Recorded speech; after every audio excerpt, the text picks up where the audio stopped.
Hey, welcome to our video this week. I'm going to dive further into the conversation we had in the last video about how brands can use unscripted, long form content like chat shows and other types of content to further their efforts either in marketing, conversion, customer loyalty, brand awareness. And so again, I'm not quite going into show hosts for a few weeks because I think there's some really interesting things that brands are wondering about and asking about, and I want to make some really helpful content around that. But I'm going to share some specific examples of brands I've seen use unscripted long form content, whether it's a podcast, a YouTube show, a docu-series, like all these words that are kind of melding together these days because you can kind of use these mediums however you want now. The rules aren't as specific anymore for how you make this long-form content. But I want to give you some ideas that if you maybe are working in-house at a brand or you're in charge of kind of the content machine and you're like, we've done so much stuff, but like we need to be more efficient. We need to break into new waters. We need to have a different relationship with our audience.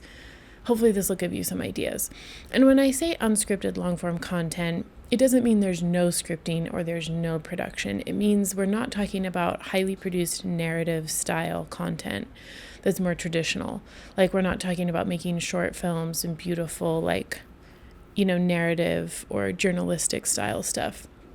Unscripted has this moment in the zeitgeist because we are so connected to each other digitally, and there is a resonance that's happening with customers, audiences, clients, when they can see content that feels like they're just in the room chatting with the person who's sharing or the people who are sharing, and it doesn't feel like they're watching something that was produced for them and being presented to them.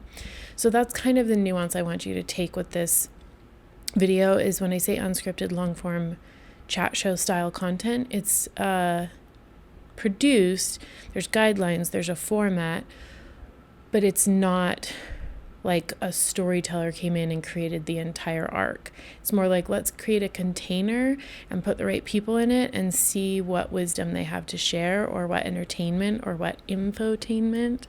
And then let's make a bunch of great content from that people can relate to, whatever platform they may consume it on.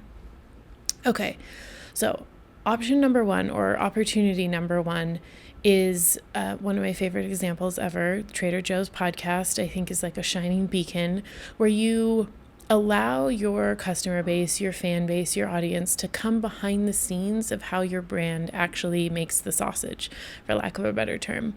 And the reason I love to point to the Trader Joe's podcast, it's called Inside Trader Joe's, is because they've done this really masterfully. They've won awards for it. Like, it's one of the most popular branded podcasts out there because they were really smart about taking the talent on their marketing team that was well suited to being show hosts. The co-hosts are like very good at it.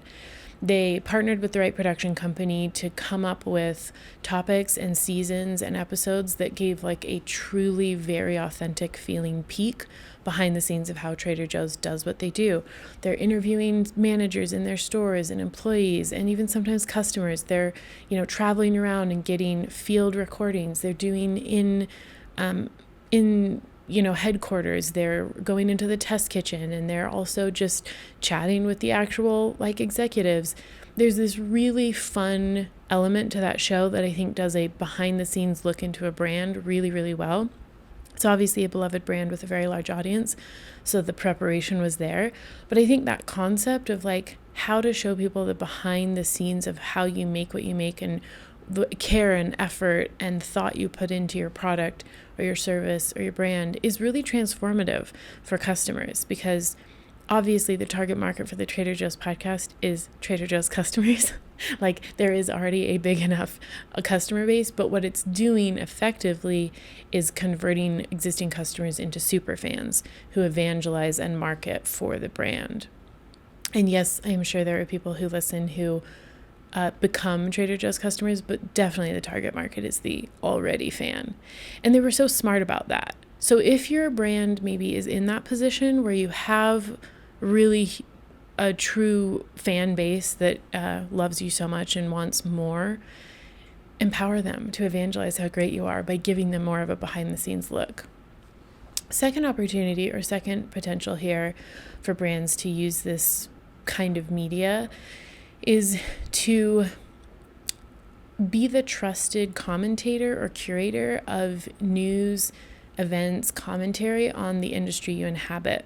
And why this can be really effective for existing brands to do is because if you are like well respected in your space, in your niche, in your industry, but there is kind of a gap for good information or commentary about what's going on. Maybe you are in a really quickly evolving industry like cryptocurrency, or even, some health and wellness industries, like there's constant developments and news and iterations and stuff to talk about. Sometimes when you are a brand that people already know, like, and trust, but then you're offering them like guidance, curation, updates, and news about what else is going on in the industry, even if it doesn't directly promote your own product, that builds massive loyalty and a really good brand image that you're here like in the thick of it with them, navigating, figuring out, doing research. Like, you're literally doing a service for people if you can fact check and dig a little deeper and have access maybe to the primary sources of some of the biggest updates in your space. That's a literal service you're doing for an audience that can then start to really associate you as like the most trusted voice in the space, whether or not they're your direct customer. That can do a lot to build brand ambassadorship and paint you in a really positive light that, of course, in the long term can lead to, customer conversions and revenue. But I think for a lot of brands, the place they'd love to be in the bigger audience's mind is like the trusted curator and commentator on the industry. And if you have the bandwidth to do something that long game, it can be so invaluable and open all kinds of doors for collaborations with other partners in your space. It paints you as a team player, which is very powerful in corporate America today. Okay, a third idea, and this more falls into infotainment, information, entertainment, infotainment.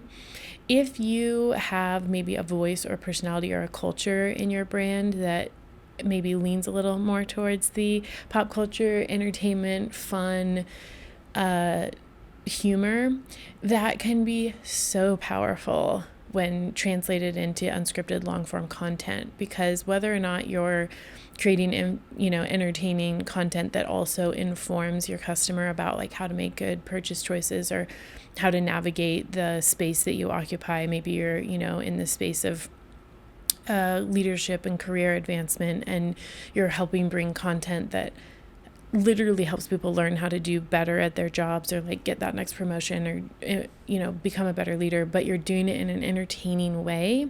There's a magical combo that I think brands don't use as much as they could right now, and this usually means bringing in outside talent, which I've talked about in other videos. You don't have to like source this talent from within your own company. It's rare that you probably have these type of media trained people on your team already.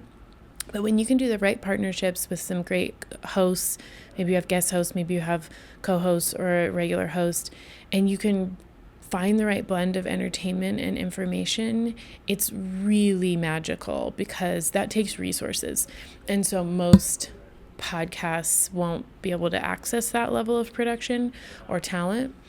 But if you have resources and you can become kind of the favorite in the infotainment space for your industry or your, just the niche you occupy, it's one of the best places you can possibly be, because then over the long term, as audience realizes that's who you are and loves you for that and talks about you that way, it can open all kinds of doors. It obviously builds a lot of great brand likability, but it also helps people really trust that like you're here to make their day better, not just to sell them a product. And if you do partnerships with other brands in the space, it can shine a very good light on those other brands. You become known as this like very sought out collaborator, because if you figure out how to do infotainment the right way, everybody wants to collaborate with you, which can lead to really interesting revenue generation opportunities. Or not revenue generation, if that's not what you're about. Maybe you're in a nonprofit space, but you want to be able to amplify voices and you want to be able to tell stories that you couldn't completely do within your own organization. If you become like a trusted infotainment content machine, those doors open in some really cool ways. Okay, I kind of gave you 3 lightning round ideas. I want to know if you have questions about these, if you're interested in more, we can dive deeper. But I think talking to brands right now and thinking bigger picture about how they can use this specific type of media to further their goals in marketing or audience development or customer conversion, these are some of the best things I see working right now. And it is a long game, but if you're a brand and you have a long game vision, you can do amazing stuff in this space right now, and it's not crowded yet. So subscribe to the channel. I'll bring you a video next week, and we'll see you then.